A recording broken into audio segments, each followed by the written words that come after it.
দেখো বন্ধুরা, আমাদের আম গাছে একটা চালটা ধরেছে।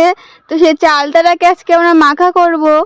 তো তোমরা ভিডিওটা দেখতে লাগো, আমরা আম গাছ থেকে চালটা বেড়ে কিভাবে মাখা করি।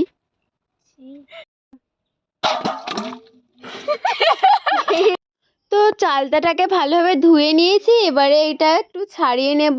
যেহেতু এটা অনেকদিন আগে এনে রেখেছিলাম, সেহেতু একটু গাটা খারাপ হয়ে গিয়েছে।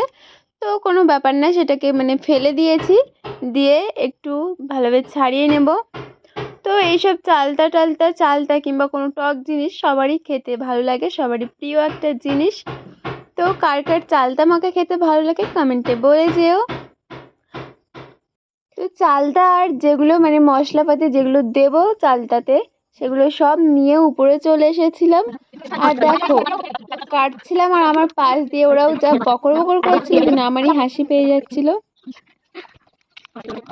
তো তারপরে চালতাটা কাটা হয়ে গেলে আমি ঘরে যাচ্ছিলাম, বাটতে হবে এটা শিলে ফেলে, একটু বাটবো হালকা করে, বেশি বাটলে একটু ভালো লাগবে না, তাই জন্য হালকা হালকা করে বেটে নিয়েছি।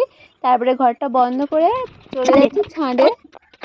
আর দেখো আমার বোন কোথায় উঠে বসে আছে, একবার যদি পড়ে না ওখান থেকে দাঁত মুখে ভেঙে যাবে। তো তাও শুনবে না, ওখানেই উঠবে।